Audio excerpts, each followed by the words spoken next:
गोजोनथाव खौरां। क'क्राझार सहरनि साखाथियाव थानाय तितागुरि मानास पाब्लिक स्कुला लानानै फैदों गोजोनथाव खौरां।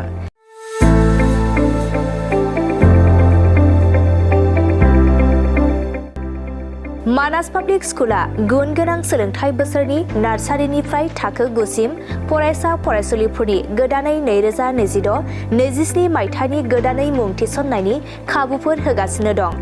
गुन गोनां सोलोंथाइ होनायजों लोगोसे तितागुरि मानास पाब्लिक स्कुलाव basic computer education, English speaking environment आरो मोजां सोलोंथाइ गोनां फोरोंगिरिफोर दं।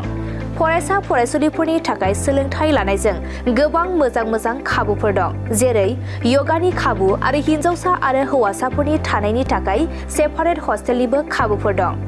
नोंथाङा आबुङै मिथिबावनो थाखाय थोंजोङै नैबे 60008532886000489621 आरो 9101008849 जानबुं नम्बराव खौरां लाहरनो हागोन।